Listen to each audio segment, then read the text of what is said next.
Hola, buenas tardes.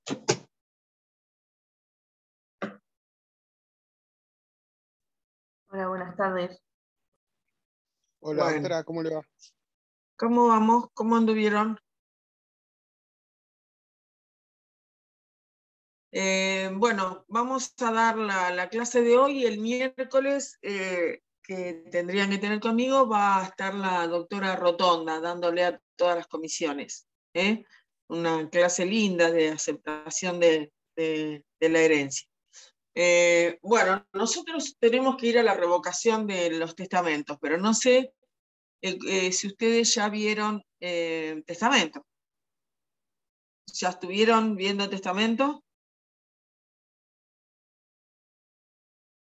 ¿Sí o no? Sí, profe, sí, algo vimos. Igual como más o menos me imagino, antes de entrar a la revocación de testamento, es decir, algunas cositas muy simples, pero intento que sea didáctico para ustedes, para que recordemos sobre todo lo de la última clase y que tengamos en claro las diferencias, ¿no? La diferencia entre la sucesión ab intestato, la sucesión debido al llamamiento de la ley exclusivamente, y la que está realizada por la voluntad del testador. O sea que después tiene también mucho que ver, además de estas dos grandes formas que pueden coexistir en todo o en parte, porque si hay una porción disponible en la que se ha dispuesto y se han instituido legados en esa porción disponible, puede haber una coexistencia, como estuvimos viendo cuando vimos institución de herederos. Nosotros también estuvimos viendo, entonces hay un modo que es por el llamamiento, que es la testamentaria o la intestato, o la legal. Hay otro eje a tener en cuenta, que es por el modo en que se sucede, que son los herederos a título universal en la sucesión ab intestato. En la sucesión testamentaria, el modo de suceder es para el heredero o legatario, de acuerdo a lo que se haya o instituido como heredero o establecido un legado en el testamento. O sea, que en definitiva, ¿cuáles son qué sucesores son los que pueden dejar disposiciones testamentarias? Entonces tenemos, uno, el heredero universal. Ustedes recordarán, no les quiero preguntar a ustedes ahora para no se vean en el apuro, pero el heredero universal, ¿cuál era? El que tiene vocación al todo, el que se llama a alguien a la totalidad o una parte alícuota del patrimonio, pero con una vocación potencial, expansiva hacia el todo.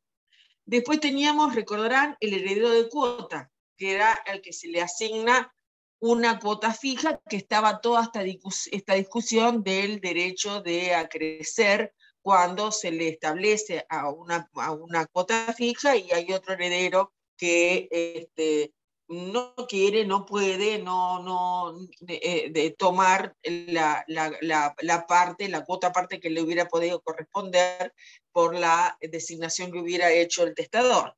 Y después tenemos el legatario particular, que es quien está, se le atribuye una cosa o un bien, ¿no? Que es la institución inrecerta, o sea, sobre cosas ciertas.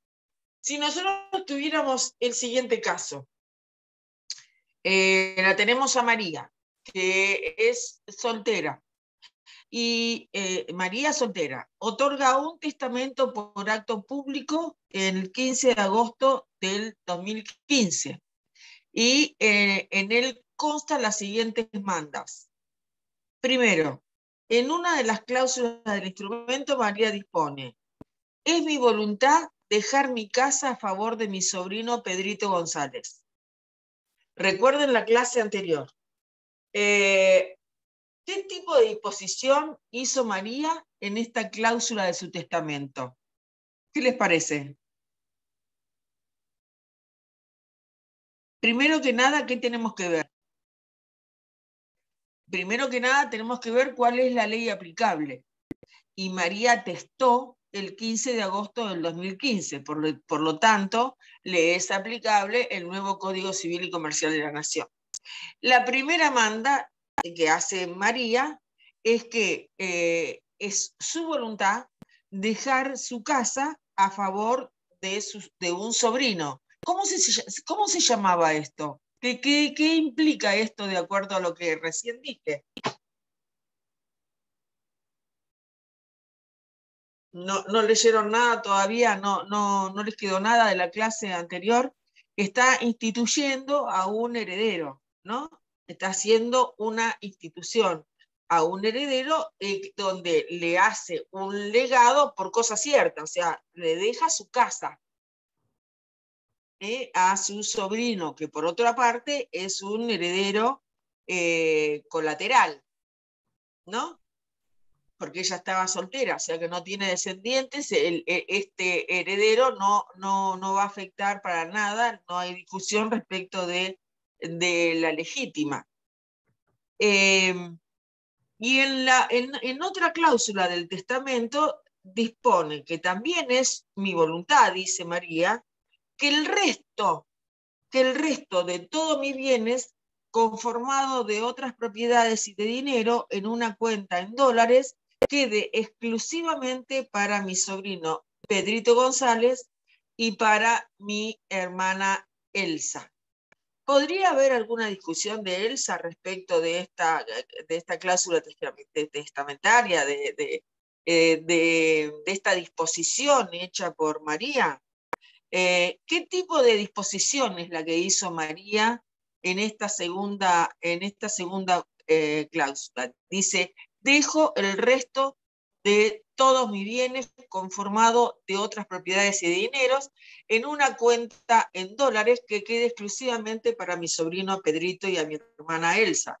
Yo les decía que heredero universal se llama a alguien al que tiene la totalidad o una parte alícuota del patrimonio con vocación potencial, y es heredero de cuota al que se le llama, al que se le asigna una cuota fija. Por lo tanto, los está instituyendo como herederos universales, ¿no?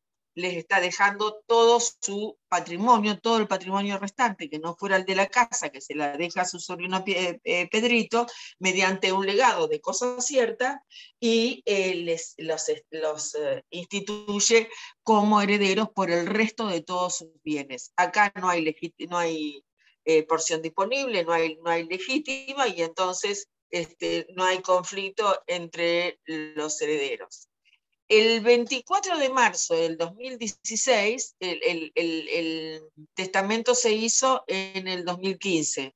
Fallece Elsa, hermana de María, y María fallece el 10 de octubre del mismo año, o sea que la antecede su hermana. Al fallecimiento de María, los hijos de Elsa comienzan un proceso testamentario invocando el derecho a representación de su madre premuerta. Entonces, ahí lo que habría que ver es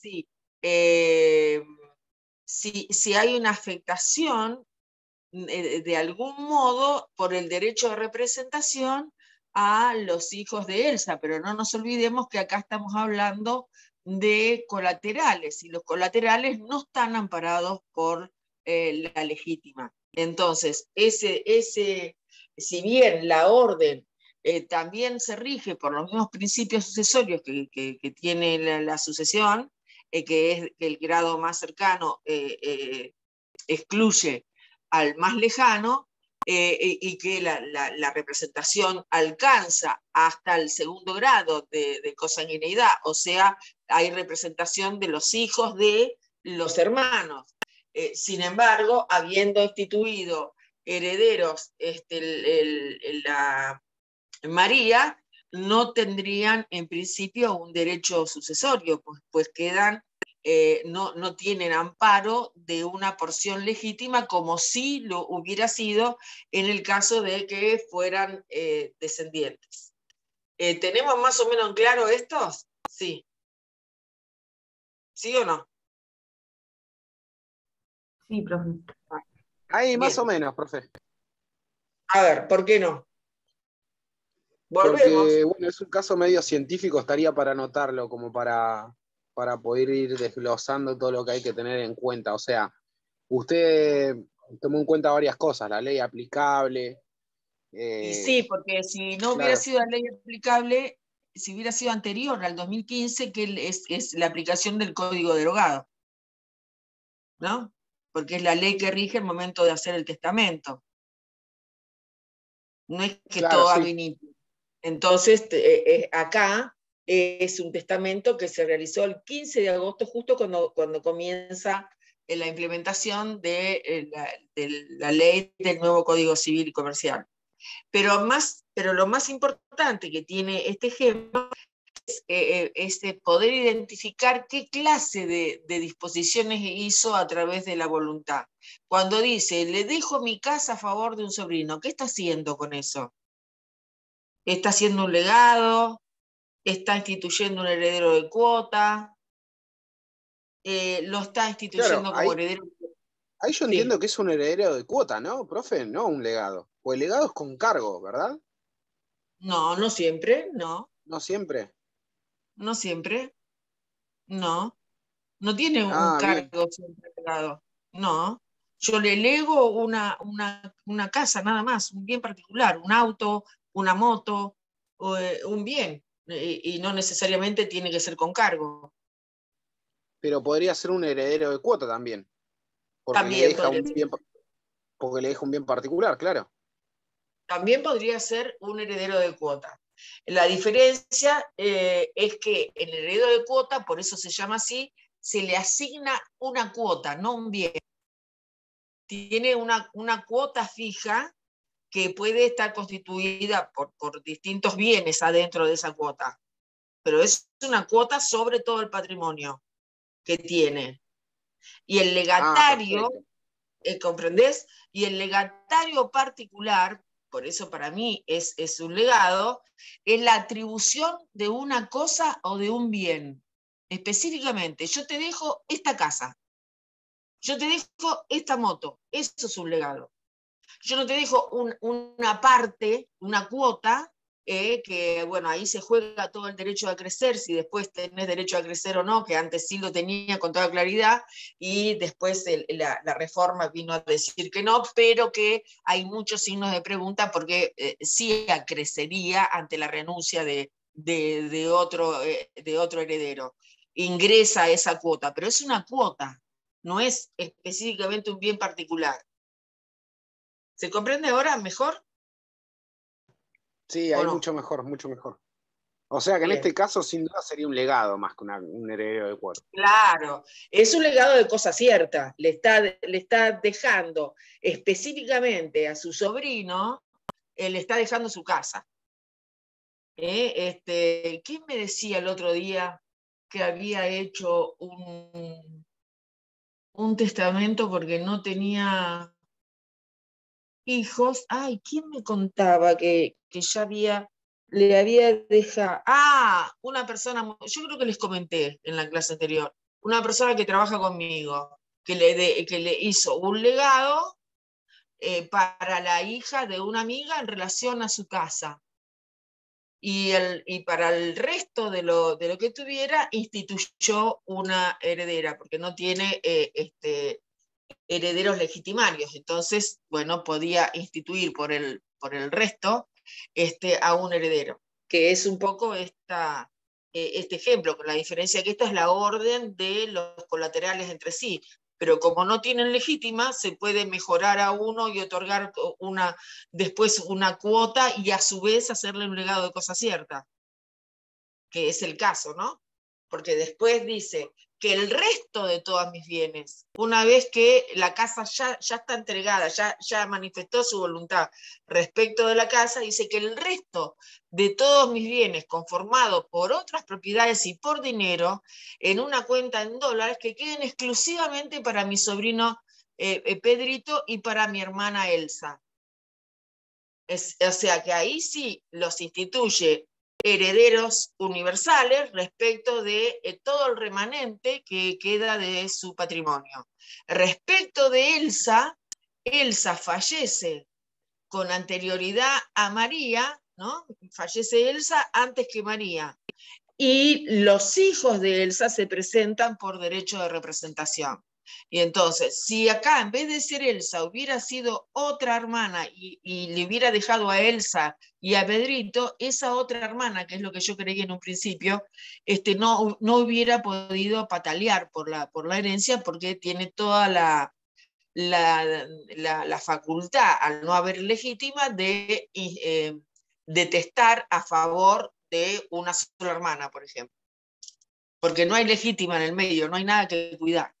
Pero sí funciona, perdón, porque yo le había leído mal el ejemplo, pero sí funciona el derecho de representación, porque ella hace una disposición en relación por el remanente, por toda la herencia, que es al que le dio la casa y a su hermana Elsa. Elsa muere antes, y entonces ahí, ¿por qué se va? Va por el linaje, va por la familia de Elsa. Toda esa porción se va a dividir en tantos hijos como Elsa tuviera, y va por derecho de representación. ¿Ahí sí quedó? ¿Más claro? ¿Sí o no? Chicos, porfa. Sí, profe, quedó claro. Yo porque no quiero contestar sin... Me quedo esperando la respuesta y no sé si está en la cámara o si están ustedes o qué corno pasa. Bueno, entonces, el testamento por acto público, en el que se efectúa un lado a favor de un sobrino, a quien se lo instituye también como heredero universal en partes iguales con la hermana del causante, que es esto que estábamos diciendo recién. En este caso, implica un legado y a su vez la institución de herederos universales, tal como decíamos recién. Y después tiene el reclamo de los hijos de la hermana fallecida por derecho de representación. Este es un caso real, es una jurisprudencia que trae una revocación, porque en el caso había un tema de caducidad de la disposición testamentaria al no haber sobrevivido a la testadora, porque la testadora supuso que su hermana la iba a sobrevivir, pero no la sobrevivió. Entonces ahí se planteó, en el juicio verdadero, se planteó la caducidad de esa cláusula testamentaria, y finalmente se declaró la caducidad de esa institución testamentaria a favor de la hermana del causante, porque había premuerto, había fallecido con antelación a María. El caso, por si les interesa, es la Cámara Nacional Civil, la Sala J, y es del 1/12 del 2016. Porque a veces en los fallos, cuando uno los lee, aclara un montón de cosas que tiene dudas. Así que si lo anotaron, y si no, después yo se lo paso. Bueno, ahora un poquitito vamos a hacer apenas una mención de las formas testamentarias. Del artículo 2472 al 2476 se ha simplificado, como ustedes ya saben, se eliminó el testamento por acto cerrado, y quedan los más comunes. El más común es por acto público, cuando uno va a un escribano a manifestar su voluntad, con todas las formas sacramentales que la ley, el Código Civil impone. Y eso está establecido en el 2472 al 2476. La otra forma más común, que seguramente ustedes ya se les debe haber explicado, es el testamento hológrafo, que antes era mucho más sencillo porque no había que certificar la firma. Ahora, en realidad, desvirtúa un poco la modificación al Código Civil y Comercial, la construcción del testamento hológrafo, porque se exige la certificación de la firma del testador. Ustedes saben que el testamento hológrafo no necesariamente requiere un soporte papel, puede estar hecho en la tierra, puede ser a partir de una foto, puede estar en una pared, puede estar hecho con sangre, puede estar por cualquier medio. Lo que los requisitos son que esté datado, que la fecha y la firma del testador sea indubitable, así como su voluntad. Ni siquiera el deterioro de una carta, por ejemplo, que es muy común en la vida real, que se deje una carta. Y les voy a contar algo que me pasó a mí cuando recién me iniciaba siendo empleada de un estudio jurídico. No saben qué terrible lo que me pasó. Todavía lo cuento y todavía me desespera. El testamento hológrafo, si ustedes ya lo estudiaron, requiere luego de un proceso de protocolización, porque el testamento en sí mismo es un instrumento privado, es una carta, en general es una carta o está hecho en cualquier otro material, puede estar escrito en una piedra y de todas maneras tener valor. No importa el soporte, lo que importa es la voluntad de la persona. La cuestión es que tiene que estar protocolizado. Yo trabajaba para un estudio jurídico recién iniciadita, y entonces siempre hice procuración, siempre hacía tribunales, porque yo siempre me dediqué después al derecho de la familia. Y un estudio muy importante, muy grande de Mar del Plata, y entonces me llevo un expediente que estaba recién iniciado en proceso de protocolización de una sucesión testamentaria por testamento hológrafo. Y no va que me roban el portafolio donde yo tenía todos los expedientes que iba a llevar al otro día a tribunales. Todavía me quiero morir. No, imagínense lo que era decirle a mis jefes en ese momento que me había sucedido esto. Ni me acuerdo cómo se solucionó. Sé que se solucionó, pero no me acuerdo ni cómo ni de qué manera, porque faltaba el testamento. O sea, si falta el testamento, no hay posibilidad de protocolizar absolutamente nada. No me acuerdo si estaría ya en un estadio final de la protocolización o si ya estaba protocolizado. Seguramente que tiene que haber estado protocolizado para haberlo salvado, si no, es imposible, no se puede salvar. Entonces, después en las disposiciones generales, en las disposiciones testamentarias, lo que hablábamos en la clase anterior, los del artículo 2462 al 2471, esto de poder instituir o hacer una mejora respecto de un hijo en la porción disponible y con eso mejorar su situación. Pero en el testamento, el testamento es la sucesión por excelencia, en realidad, porque es ahí donde prima la autonomía de la voluntad y donde se puede disponer libremente de los bienes, solo que en nuestro derecho se debe de respetar las porciones legítimas. En un acto testamentario, en un testamento, también se pueden incluir disposiciones extra patrimoniales, no necesariamente. Ahora después vamos a ver algo de San Martín, lo que le dijo a Merceditas por un testamento antes de morir. Entonces, las cláusulas no necesariamente tienen que ser exclusivamente patrimoniales. Nuevamente, aunque ya sé que se lo dije 100 veces, pero nuevamente les voy a recordar qué es lo que tiene que respetar el causante cuando hace disposiciones por testamento. tiene que respetar las porciones legítimas que establece el Código Civil y Comercial, que como ustedes ya saben, porque ya se lo hemos dicho tantas veces, que por ser tan importante, es la ley para los descendientes, es el 2/3, tiene 1/3 disponible. Para los ascendientes es 1/2, tiene disponible 1/2, y para la cónyuge es 1/2, tiene disponible 1/2. Después ya saben todo el tema de concurrencia de la o el cónyuge en relación a descendientes y ascendientes, que siempre se está, por otra parte, por la legítima mayor. Sabemos que entonces el testamento es un acto jurídico, ¿cómo decirlo? Que privilegia, que tiene la característica de ser estrictamente voluntario, ¿no? Porque ese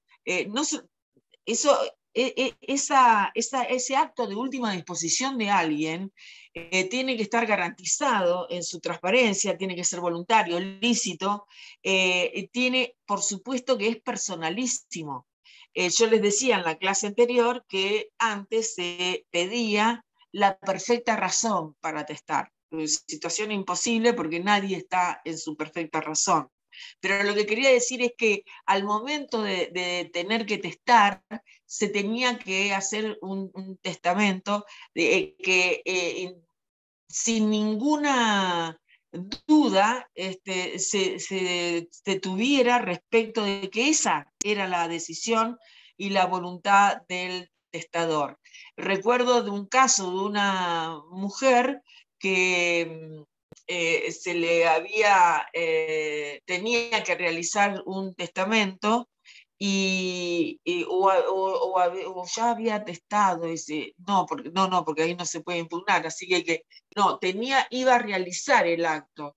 Y esta señora, los hijos decían que no estaban en condiciones de testar, justamente por esto de la perfecta razón, y no había manera alguna, era multimillonaria, no había manera alguna de probar que en realidad no tenía condiciones en su comprensión en relación al acto testamentario, este derecho personalísimo que implica el testamento, y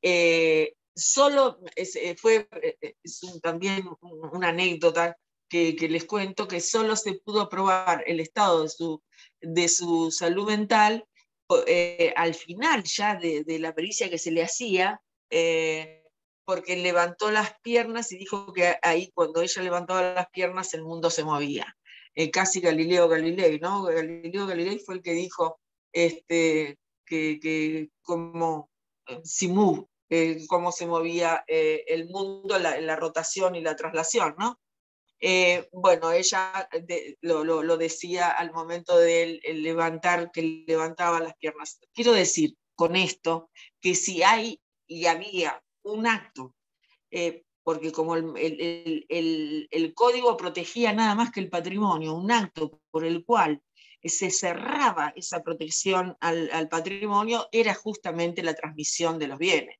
Y esto nos viene desde siglos y siglos y siglos y siglos atrás, de la época de los romanos, que justamente quiere decir el testamento tiene que ver con la mente y la voluntad, el significado, ¿no? De dar con voluntad. Eso significa el testamento. Y por su carácter, entonces, es personalísimo, es indelegable, es claramente revocable, es una de las condiciones esenciales que tiene el testamento, es que es revocable, porque mientras uno vive, tiene derecho a hacer lo que quiera con su patrimonio, cuestión que muchas veces no se tiene esa claridad. Es unilateral, es claro, es preciso, se hace por escrito, con formas solemnes y formales, y esto es lo que está establecido en los artículos 2465 al 2473. Quiere decir que esto, para que un testamento sea válido, no puede ser alterado por ninguna de sus disposiciones, no pueden ser alterados, no se puede actuar con por supuesto, con dolo, con captación, con reserva mental, ni con ningún vicio del consentimiento que nulifica inmediatamente ese acto. La jurisprudencia que hay respecto de los pedidos de nulidad testamentaria por el no haber estado la persona con sus facultades mentales tal como lo exigía el Código Civil, son muchísimos, muchísimos y sumamente interesantes. Profe, disculpe, ¿le puedo hacer una consulta? Sí, la que quieras. Sí, ¿la puedo contestar? En el testamento hológrafo, ¿se puede excluir a alguno de los herederos o a todos los herederos por alguna causal de indignidad? La legítima es un obstáculo para la autonomía de la voluntad. O sea que no. Si afecta a un heredero legitimario, no. Lo que puede hacer es mejorar a un heredero legitimario o instituir a otro en la porción disponible, pero siempre en la porción disponible, salvo que se tratara de la legítima estricta, que es el caso de personas con discapacidad, que ya vimos, que ahí sí. Pero si no, pero yo decía si se puede excluir a los herederos por alguna causal de sí, indignidad porque en el el testamento testamento se hológrafo. excluye, ¿cómo que no?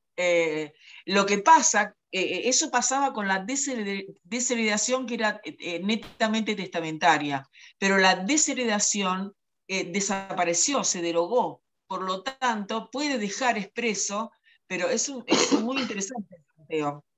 Porque por un lado juega la autonomía de la voluntad y por el otro lado juega que el instituto de la desheredación se ha derogado en nuestro código y solo Claro, yo le queda pregunto la porque tengo un indignidad. caso muy... Pero, perdón, Sí. pero si en ese testamento hológrafo el causante dijese que fue maltratado, que fue abandonado, que no fue cuidado, o sea, que establece alguna de las cláusulas de indignidad, y bueno, eso en un juicio habría que hacerlo valer. Lo que no está en la desheredación testamentaria, que antes sí se excluía al heredero por vía testamento, ahora no.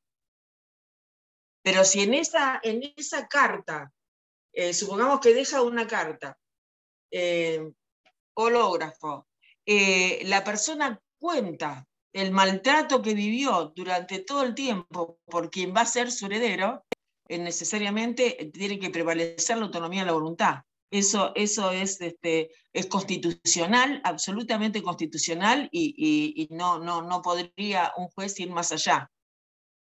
Yo hago referencia a lo que son los institutos como tales, que una de las críticas que hace Graciela Medina a la modificación al Código Civil es justamente esa, que se ha excluido la posibilidad de que el propio testador excluya a sus herederos, estableciendo y ampliando las causales de indignidad, que no tienen la legitimación al causante, la tiene el heredero en la indignidad.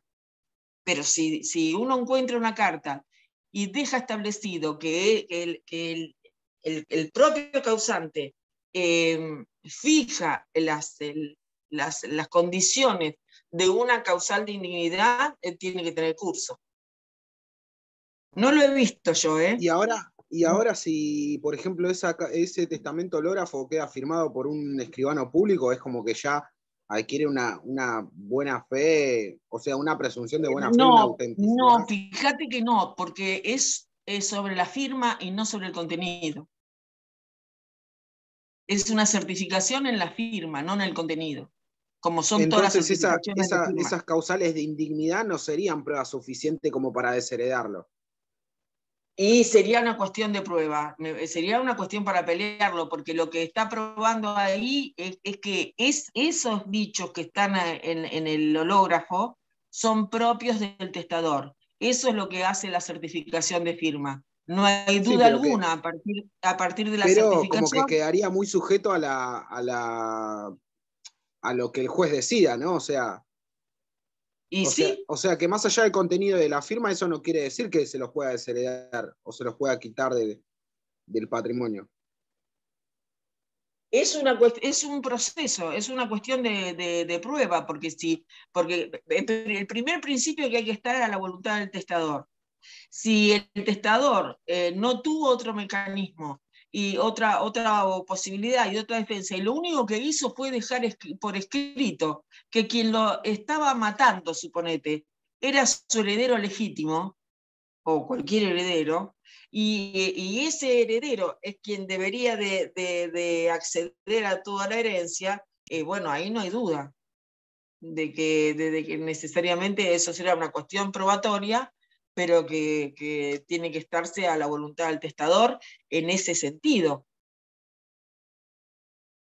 Yo no conozco jurisprudencia, Perfecto, profe. soy honesto, no conozco jurisprudencia de esta época, después de la sanción del Código Civil y Comercial, en este sentido. No, ahora que vos me decís, lo voy a buscar y lo voy a hablar con mis colegas a ver qué jurisprudencia hay al respecto, porque es interesante lo que planteás.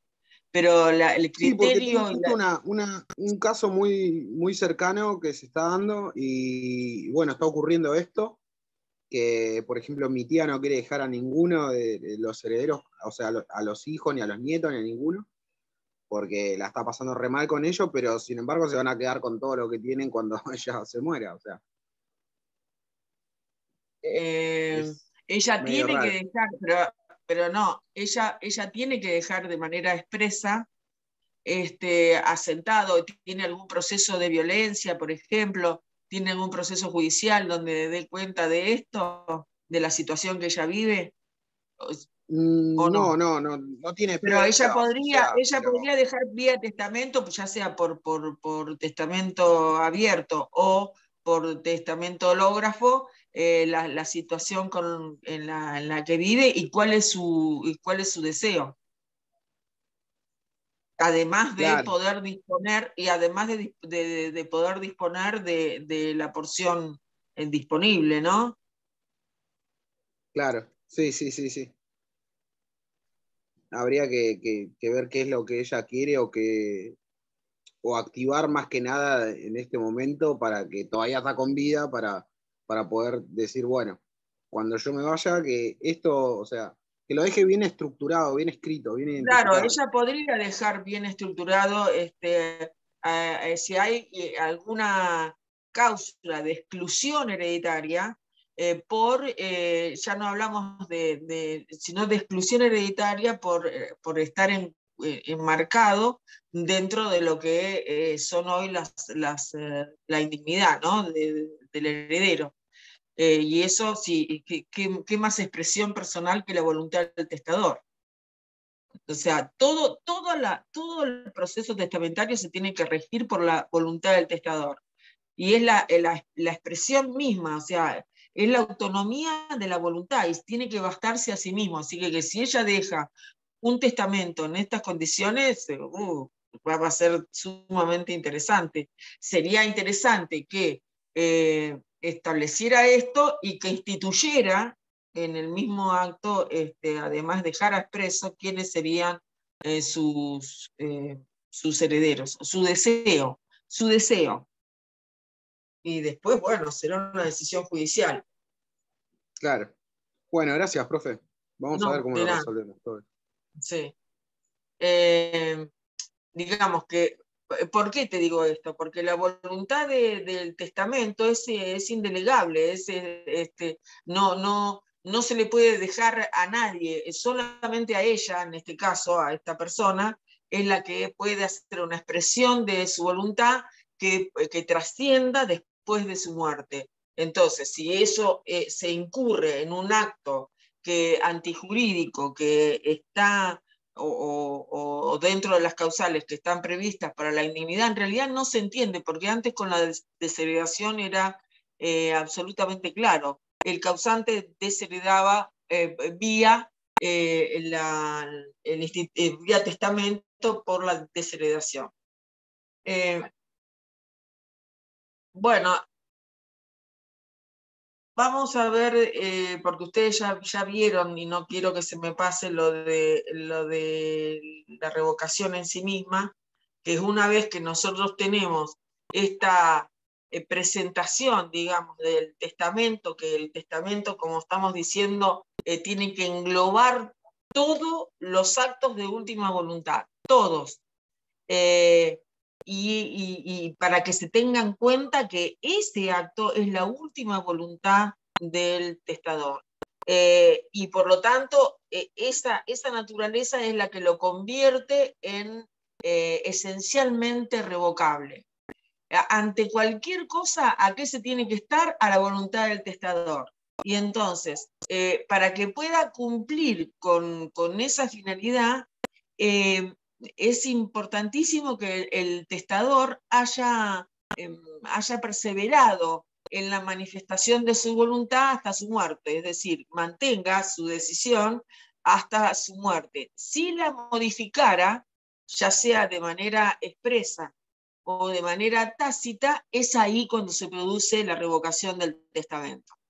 Entonces, otra vez, la característica de los testamentos es la autonomía de la voluntad. O sea, que esto importa, la posibilidad de que el propio testador, del que el testador en cualquier momento y hasta su muerte pueda cambiar cuál es su verdadera intención, cuál es su verdadera voluntad, por eso lo de tu tía, y que se produzca ahí entonces un fenómeno que tiene que ver con lo que conocemos ahora como la revocación de los testamentos.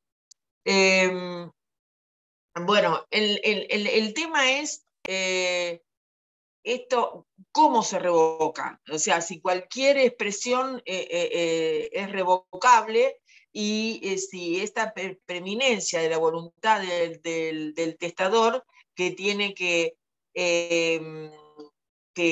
poder transmitir y que tiene que quedar transparente y expresa su voluntad, es así de suficiente y se produce una completitud de ella con solo modificar el testamento, teniendo en cuenta entonces otra vez que el testamento es el testamento, es el testimonio de su mente.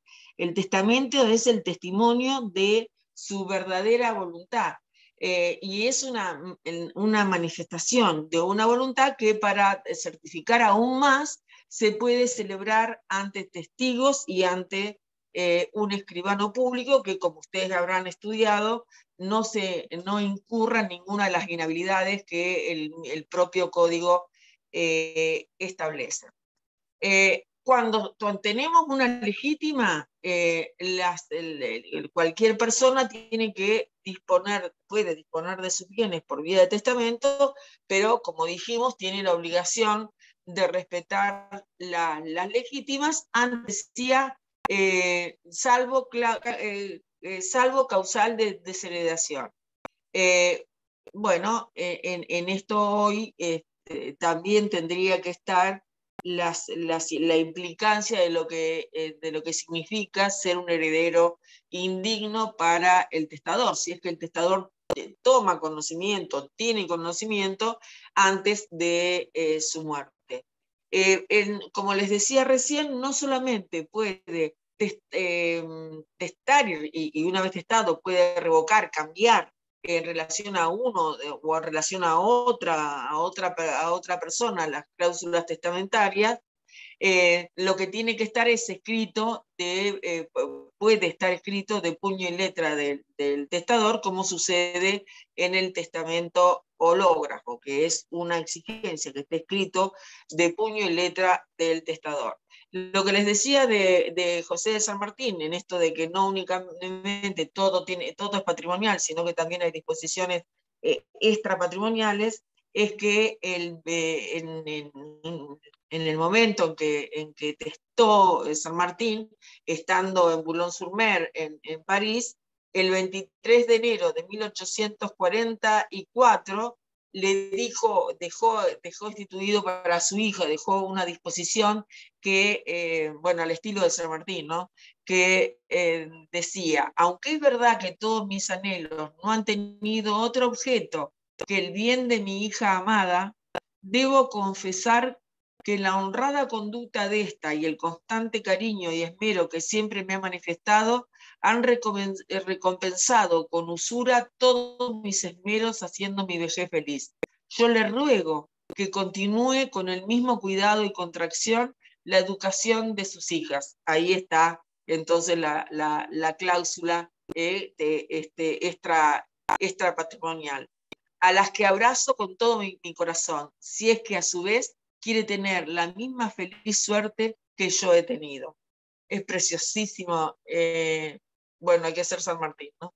Pero es preciosísimo lo que le deja por vía testamentaria, ¿no? El deseo más grande que tenemos todos los que tenemos hijos o hijas y nietas, que puedan tener esto, pero el valor que siempre se ha puesto a los testamentos ha sido casi estrictamente, exclusivamente patrimonial.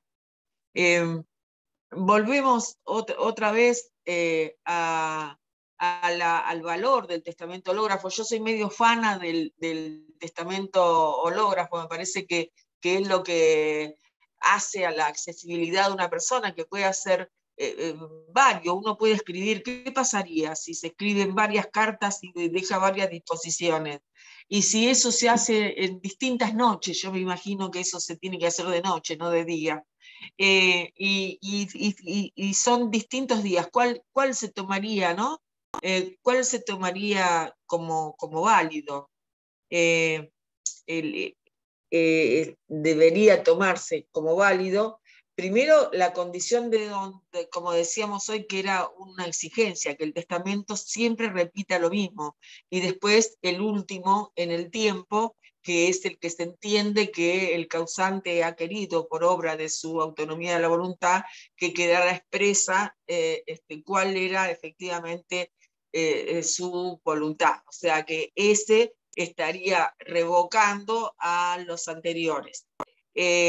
Como sabemos, entonces, para que no quede ninguna duda, y ya lo deben haber estudiado, pero no importa, el testamento hológrafo es el que está fechado, firmado, de puño y letra del testador, sin que importe el soporte en el que lo hubiera hecho. Lo que importa es que esté firmado y datado por el propio testador. Y el otro, el testamento por acto público, es el que se hace con las formalidades que establece el Código Civil y Comercial, donde también se ha ayornado, se ha operativizado, se han cambiado, era con 4 testigos, ahora son con 5, y ahora son 2 los testigos. Se puede entregar las disposiciones por escrito, en vez de dictarlas como antes era una exigencia sacramental. También se puede hacer por vía oral, verbalmente, para que el escribano las redacta. En realidad no sucede así, sino que se le entrega las disposiciones y el escribano o escribana hace la redacción. Y una vez que esa redacción se termina, se concluye, se da lectura al mismo en presencia de los testigos y en presencia del testador, y se firma el acta del testamento. Ahora, el testamento entonces puede ser revocado después de haber sido celebrado y de haberse celebrado por acto público, por la voluntad propia, por la voluntad del testador, cuando realiza un nuevo testamento. O de manera tácita cuando, por ejemplo, hace un testamento donde le está legando a Pedrito, como veíamos recién, su casa, pero después decide vender su casa. Y la vendió. Y Pedrito, listo, ya está. Eso implica una revocación tácita del testamento. Porque a lo que se está siempre es a la voluntad del testador. Ahí no hay derecho que se pueda reclamar o invocar, porque tiene que estar a la voluntad del testador. También ustedes saben que hay una albacea o un ejecutor del testamento, que es quien tiene que, antes era el albacea, ahora ha desaparecido, pero es quien ejecuta la manda del testador y es el llamado a hacer cumplir con la voluntad del testador, este albacea. Esto recae siempre sobre una persona física que es un abogado, ¿sí? o un escribano, que tiene que ser de confianza plena del testador, que también puede ser una persona jurídica, y que si fuese una persona física, ese cargo es personalísimo, solo le cabe a quien ha sido designado, y tiene que obrar como un mandatario del causante.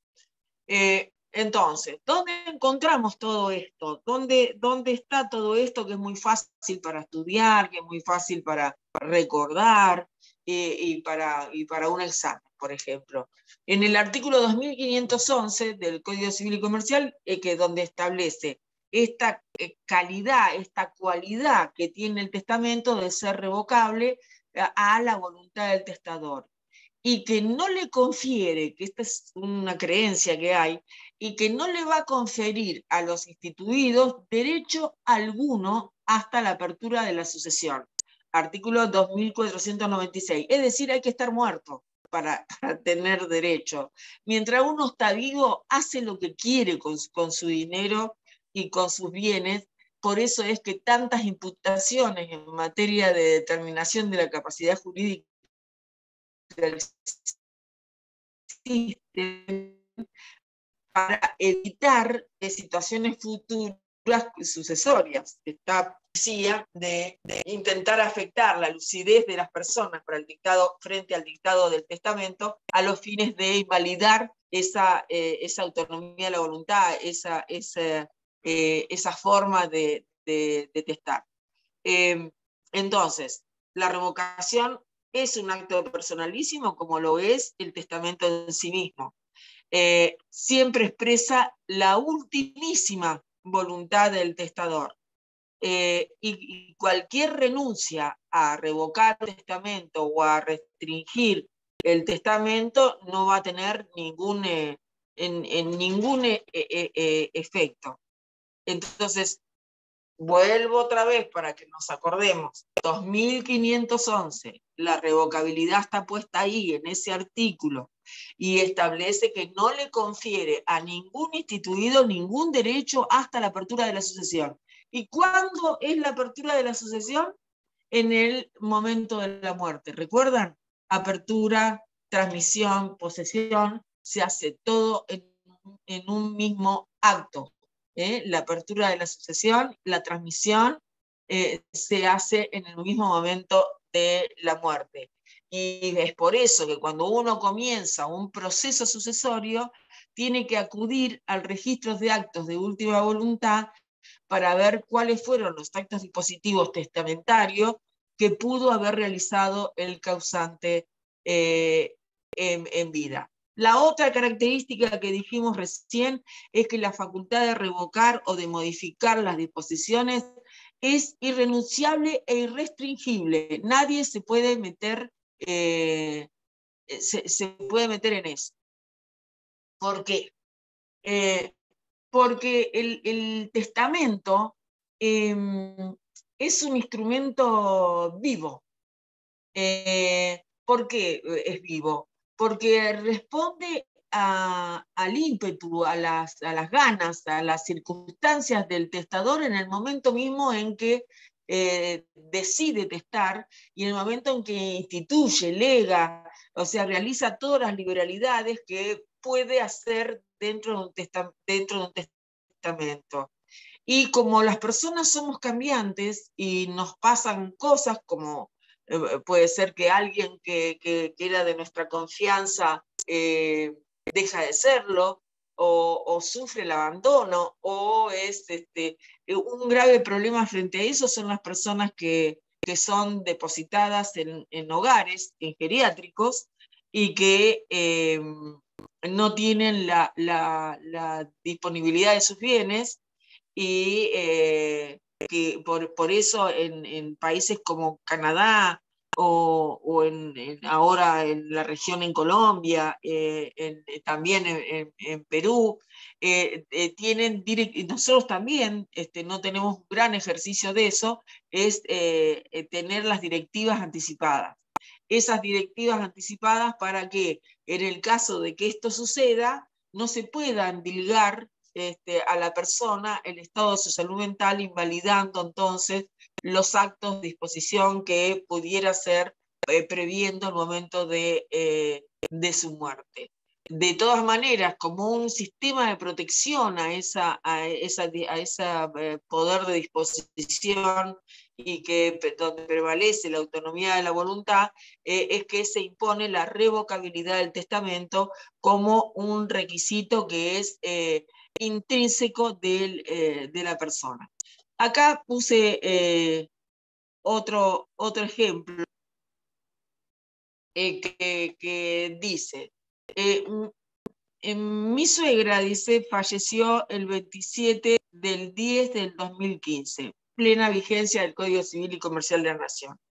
En junio de ese año, del 2015, cambia un primer testamento de 1982 y deja a mi mujer, dice el caso, la legítima. Ese mismo mes, mi suegra, con la firma de mi cuñada, retiran a mi mujer de titular de una cuenta que venía con los 3 titulares desde 1982. Estando mi suegra terminal, inconsciente, en la clínica, mi cuñada, el día 24 de octubre, traspasa a una cuenta suya $20.000. ¿Puedo denunciar la pregunta por apropiación indebida e impugnar el segundo testamento? Yo creo que hay una intención manifiesta de perjudicar a la otra heredera, que venía a ser a la mujer de este denunciante. Además, entre esos $20.000 hay $12.000 que son procedentes de una imposición a 3 titulares vencidos, a títulos vencidos en febrero, ingresados en las cuentas vinculadas. No importa esto. Lo importante es lo que dice, si el haberla sacado fuera de juego implicó de alguna manera, no hay revocación, una revocación del testamento que había hecho originariamente en 1982. Si nosotros decimos que la revocación tácita se articula a través de los actos que pueda hacer por la autonomía de la voluntad el propio causante, estaría dejando a su hija, excluyéndola de lo que le correspondía. El tema es que acá sí hay legítima. Entonces acá no podría afectar la legítima y tiene que respetar la legítima que trasciende la voluntad del causante. Entonces, salvo una situación que seguramente será de impugnación a ese testamento y a esa voluntad, que estuviera absolutamente justificada, acá no habría argumento posible para pasar por un pariente afín, violando la legítima de los descendientes. Acá habría una revocación de los actos de esta persona, de este causante. Entonces, el 2511, para revocabilidad, sabemos que no le va a conferir a los instituidos derecho alguno hasta que se abra la sucesión. Se abre la sucesión, pero acá hay una afectación directa al derecho legitimario, a la legítima, y ahí ya estamos en otro orden, porque la legítima se protege. La legítima no se transa, la legítima es irrenunciable, la legítima está dado por ley, la legítima trasciende la voluntad del testador, o sea que ahí ya estamos en otra situación. Sin embargo, para la continuidad de lo que dice el 2511, que es el que regula la revocación del testamento y fija la irrenunciabilidad a esa facultad. Son dos cosas distintas. Una cosa es la irrenunciabilidad y el orden público de la legítima, y otra cosa es la irrenunciabilidad de la revocación de un testamento que el testador quiere hacer. La revocación entonces se transforma en una causa de ineficacia de la disposición testamentaria porque el testador así lo dice. Después veremos si hay afectación de la legítima, si qué es lo que pasa, si todo lo que provenga. Pero prima facie, la revocación es eficaz y anula el testamento que se hubiera hecho. Si se tratara de un supuesto en el cual la disposición testamentaria no puede ser cumplida porque hay una voluntad expresa o tácita que realizó el testador a partir de sus propios actos. O sea, ahí también está incluido la teoría de los propios actos en relación al testador. O sea, para que esa disposición testamentaria, esa voluntad del testador llegue a cumplir con su finalidad, el testador tiene que haber perseverado en cuál era la manifestación de su voluntad hasta su muerte. Por ejemplo, lo que recién escuchamos, la decisión de una persona que no quiere que sus hijos entren en posesión de la legítima en el caso de que ella se muera. Esa situación no puede ser voluble, tiene que sostenerse en el tiempo y en los actos, y si llegara a testar, también tiene que sostenerla, salvo que lo modificara con sus propios hechos. Si lo modifica con sus propios hechos, estamos en una revocación tácita. Si lo hace expresamente, hay, en cualquiera de los dos casos, que es por vía de protocolización a través adelante del escribano, habrá entonces constituido una revocación del testamento. Vuelvo a repetir que la característica entonces de los testamentos es la autonomía de la voluntad. Es la completitud, que sea autosuficiente el testamento para encerrar dentro de ese instrumento vivo la voluntad del testador. Entonces, eso mismo, siendo un acto personalísimo y siendo propio de la voluntad, lo que hace es que, como cualquier acto voluntario, es que nosotros lo podemos actuar o lo podemos revocar cuando así lo consideremos, y si es modificar la voluntad, se modifica.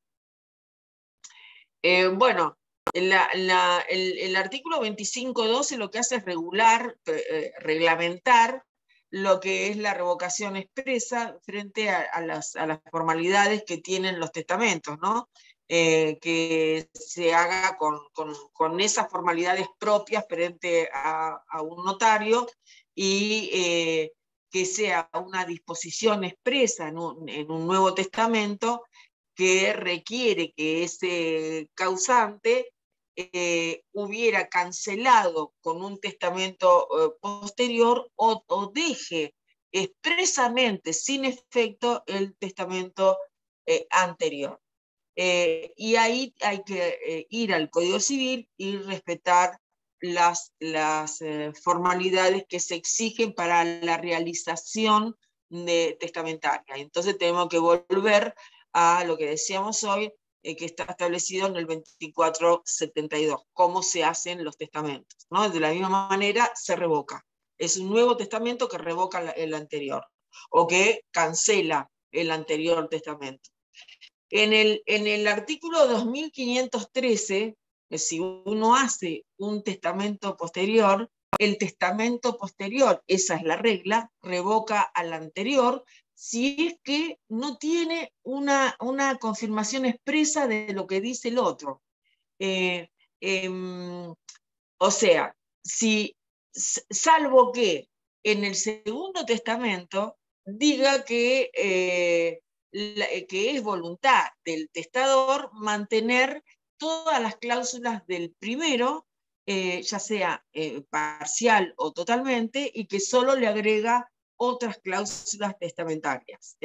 Eso está en el artículo 2513, y que lo que ustedes tienen que ver es que regula los alcances que tiene el testamento. Esto era prácticamente igual en el proyecto de 1988, y lo que hace es instituir este principio que venía ya con anterioridad, que es el principio general que el testamento posterior revoca al anterior. Pero tiene dos excepciones, esto. Que el Segundo testamento, contenga la confirmación expresa del primero, entonces no se toca. Puede ser que lo amplía, pero que lo contenga, entonces no lo revoca al anterior, y que de las manifestaciones del Segundo Testamento resulte que la voluntad del testador es mantener el contenido del Primer Testamento, ya sea en todo o en parte, en cuyo caso, esa es la excepción, ambos testamentos son válidos. Entonces, lo que hay que analizar es la compatibilidad que tiene ambos testamentos en la voluntariedad del testador, en las disposiciones que haya hecho en un testamento y en otro testamento. ¿Se entiende? Es fácil. Es que los dos testamentos, el anterior y el posterior, tengan las mismas manifestaciones, y que en realidad el segundo sea una confirmación del primero. Supónganse que yo quiero, no sé,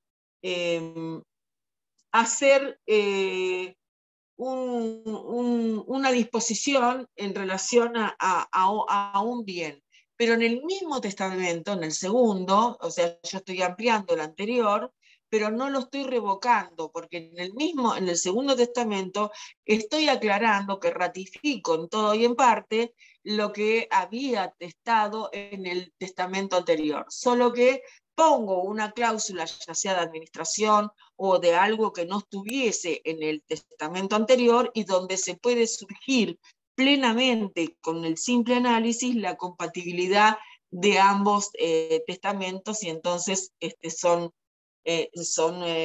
perfectamente válido.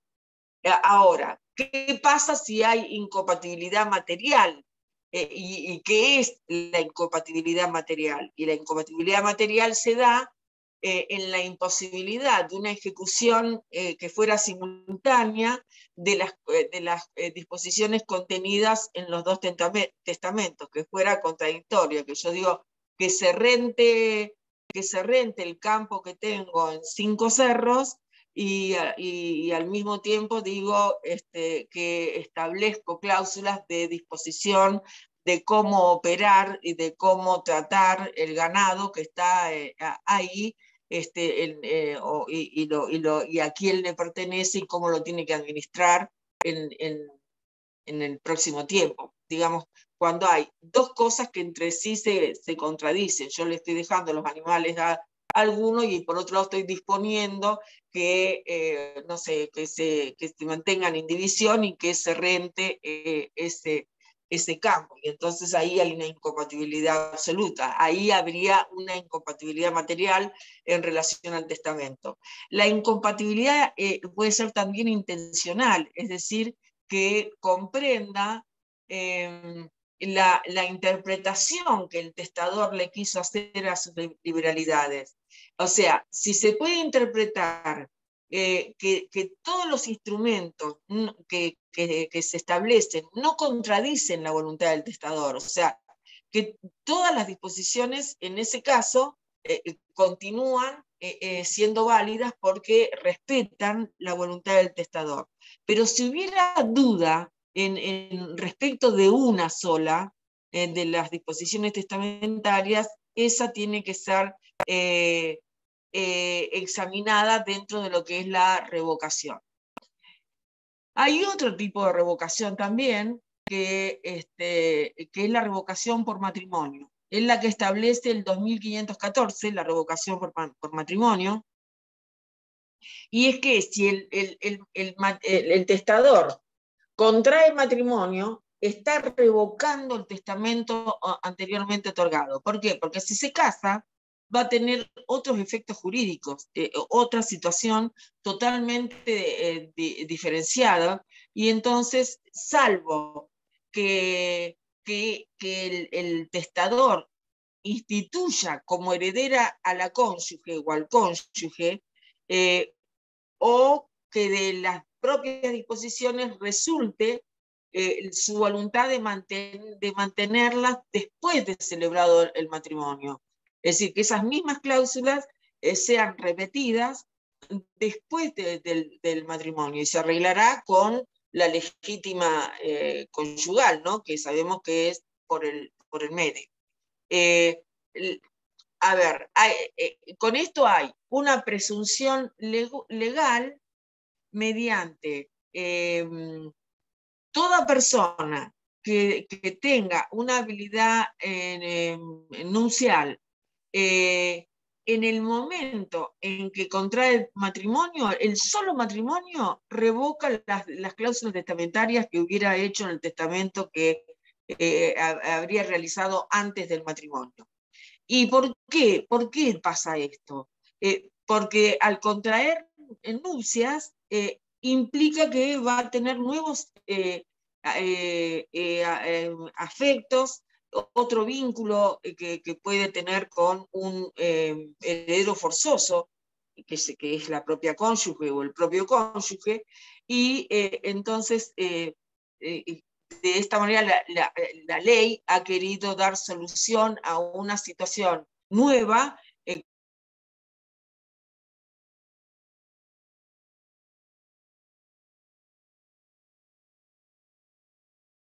Escuchan con un contenido afectivo que trasciende la voluntad del testador, en este caso, salvo que el testador ratificara cada una de las cláusulas, y que tiene ahí ya el tema de la legítima, ¿no? Que no puede ser vulnerada.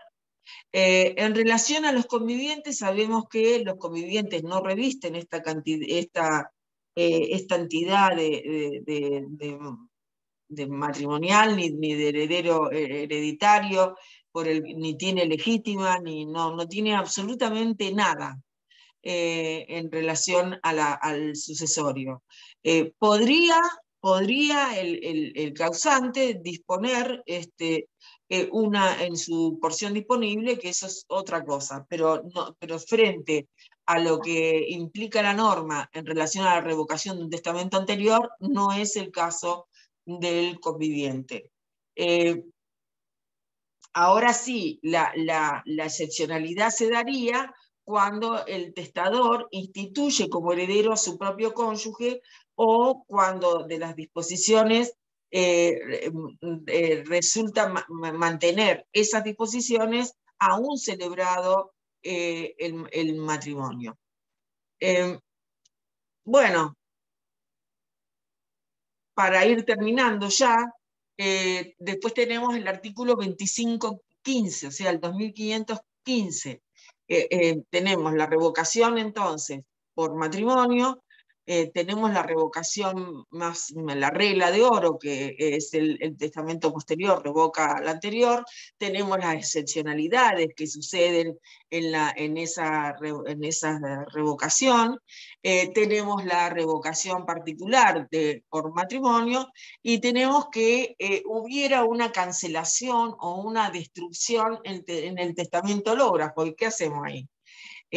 Si el testamento hológrafo se cancela o se destruye, hay que ver si es esa la voluntad del testador. O sea, si el testador lo hizo por él mismo, o o fue una orden suya, y bueno, entonces ahí desaparece el testamento, hay una revocación de ese testamento hológrafo.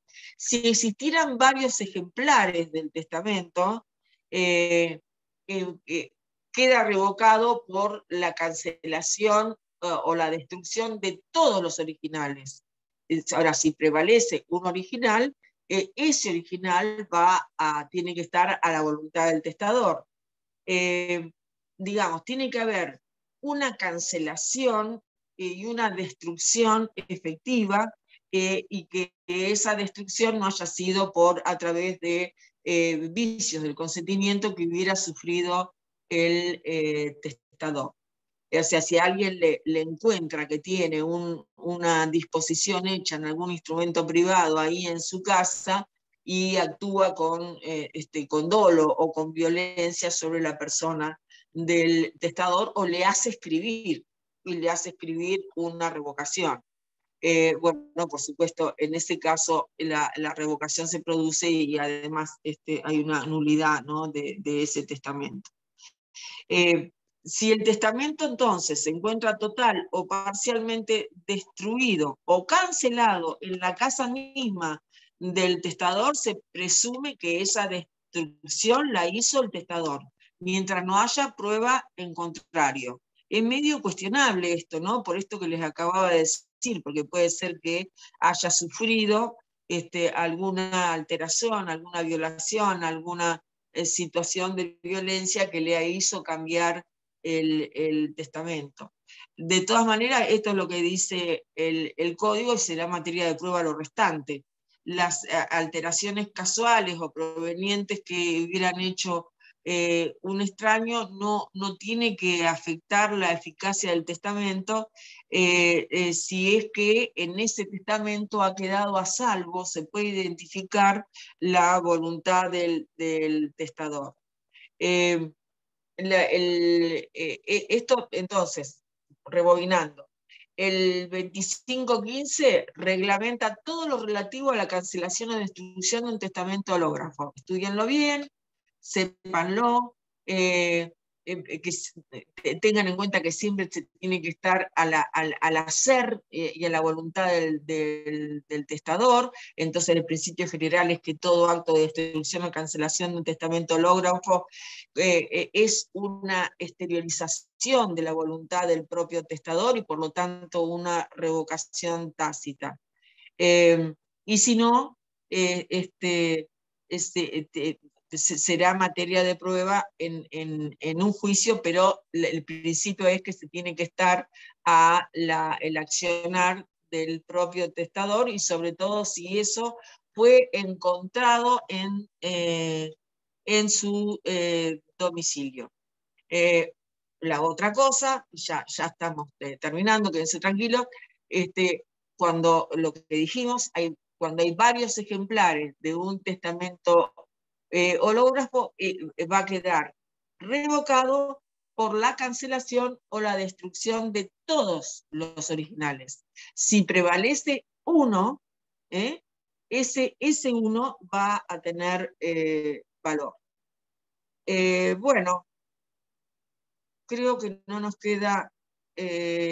una sola cosita me queda para el 2516, que es la revocación del legado por transmisión, transformación o gravamen de la cosa, que es que la transmisión de una cosa legada, como dijimos al principio, ¿recuerdan? Es decir, si el testador vende la cosa que se había sido legada, se revoca el legado, aunque ese acto no sea válido por defecto de forma o que la cosa vuelva al dominio del testador. O sea que lo que prevalece es el acto de transmisión que el propio testador hizo, y con eso se entiende que ha revocado el legado que él también hizo. De la misma manera se interpreta la promesa bilateral de compraventa. O sea, si hay ahí un contrato de compraventa, si hay una promesa de venta, aún siendo que el acto sea simulado, hay una revocación. Y después está el tema de la subasta judicial. Supongan que tuviera un juicio, se va a subasta, o la expropiación, donde también implica de manera expresa una revocación del legado que pudo haber hecho el causante a través de su voluntad, a excepción que esa expropiación vuelva a ser propiedad del testador. En relación a la transformación de una cosa, de la que la cosa haya cambiado, también importa, o sea, si cambió el fin, si cambió, si se transformó, eso también importa una revocación del legado, a diferencia de los gravámenes, que los gravámenes que tenga la cosa legada no va a revocar el legado. Entonces, estos son los supuestos que hay que tener en cuenta con este artículo respecto de la revocación. Por eso que es como un juego, ¿no? Hay que ir viendo cuáles son los supuestos. Siempre agarrándose de la prevalencia de la voluntad del testador y lo que él haga, ya sea por transmisión de dominio o en un acto de transmisión hereditaria. Hereditario. Cuando hay transmisión, cuando el testador, por cualquier acto que hubiera hecho a título oneroso o gratuito, como la venta, la donación, la permuta, transmitió la cosa al legado, listo. Ahí tenemos una revocación al legado. Y eso no queda afectado por un defecto de forma del acto en que se haya celebrado ese acto en relación al bien. Si dispuso del bien, está revocando. Y si hay una promesa de venta, de la misma manera está revocando. La subasta revoca. Lo único que no revoca es el gravamen que hubiera del bien. Y el ultimísimo es el 2517, que alude a la responsabilidad que tiene el heredero cuando se pierde o se deteriora el bien legado. Y entonces esto dice que habla de un supuesto de limitación de la responsabilidad para cuando hay varios encargados de cumplir con la disposición testamentaria. Y si hay varios herederos y la cosa se pierde, se deteriora por culpa de ellos, solo va a responder, a diferencia de antes, ¿no? Solo va a responder el heredero que tiene la culpa, digamos, el que hizo que la cosa se perdiera. Eso quiere decir que los otros herederos que no hubieran tenido participación en la pérdida o en el deterioro de la cosa, no van a tener ninguna responsabilidad. Entonces, para finalizar por completo, todo esto es como cuando se habla de la toma de decisiones. El testamento lo voy a poder cambiar las veces que yo quiera y va a valer siempre el último. Todo lo demás que ustedes tienen que saber son las excepciones, son las excepciones en el caso que se disponga del bien, esas excepciones que hacen a la completitud de la voluntad, cuando un testamento es compatible con el otro, como les dije, pero la regla de oro es que siempre se tiene que estar a poder cambiar las veces que se quiera las cláusulas testamentarias. El testamento más usado para estas cosas es a diferencia de lo que a mí me pueda gustar o parecer, es el testamento abierto, que es donde se dicta la voluntad del testador ante el notario, lo guarda, lo redacta y lo guarda, y están los testigos, y se cumple con todas las formas que exige el Código Civil. Bueno, listo. Hasta acá llegamos con revocación. Me quedó nada más que revocación de los legados, que es un solo artículo, el 2520, que es cuando hay una revocación del legado por causa imputable al legatario. Y entonces ahí Los legados pueden ser revocados por ingratitud o por incumplimiento, ahí sí, como decía el compañero hoy, de los cargos impuestos por el testador respecto de ese legado. Hasta acá llegamos y los saludo. 8 puntos. ¿Por qué 8 puntos? 8 puntos. No sé. Perdón. No, yo no me doy ni 3, pero No, estoy mal hoy, perdón. Vengo, pero rebotado. Es que estamos todos muy agotados. Yo también no sabía cómo iba a dar la clase, la verdad, porque son días pesadísimos, muy, muy pesados, pero bueno, Sí. Trascendemos también. Y la Igual materia en re esta bien, parte... todo. Bueno, me alegro, porque la materia en esta parte no me ayuda en lo personal, no ayuda. Es tan taxativa y tan así que es más... Profe, como ¿se más sabe duro. algo de la fecha del parcial? La fecha del parcial, se las digo, yo la tengo anotada, la fecha del parcial. De la próxima se las digo, ¿sí? Sí, profe, no hay problema. Sí. Pero es en los primeros días de diciembre, me parece. A ver si tengo que mirar si me das un segundito. Acá, allá les digo, ¿eh?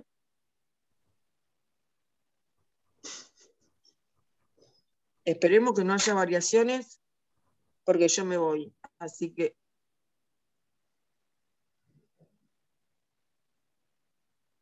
pero el examen lo voy a tomar yo.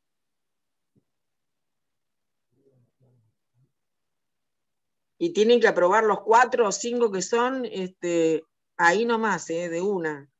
Bueno, me preparo. Siempre hay alguna excepción ahí, ella sabe. Espérate. La excepción es la regla. Ojalá que no. Está en cronograma, Facu, dice 13 de diciembre. No, está re malo. Dice 13 de diciembre, Espera, que supuestamente. Yo estoy re mal, no, la fecha está re mal. Yo qué tengo que ver. Dice... El 24 de... Espero que sea el 13 y no nos lo adelanten otra vez, porque supuestamente dice eso, en el cronograma, no sé. No, pero Yo no lo tengo. Acá tengo el cronograma, había agarrado el de familia y no el de sucesiones. A ver, yo sé que, porque yo me voy el 15 y no puedo estar en el recuperatorio, y el examen es antes. No sé si no es el 13, creo, pero me voy a fijar. Acá les digo, les confirmo. Aguanten un segundito, que no encuentro todo, estoy pasando todo el cronograma. Pero ustedes lo tienen el cronograma. 3 de diciembre no hay clase, 6 de diciembre, 7 clases de repaso, 9 clases de repaso, fin de la cursada. 13 de diciembre, examen. 13, perfecto. Y el 20 de diciembre, el recuperatorio. Bien, perfecto. Hay que probar de una. Hay que probar de una, por favor. Así que. Mica. Un abrazo. Chao, profe, nos vemos. Chao, nos vemos. Chao, gracias. Chao.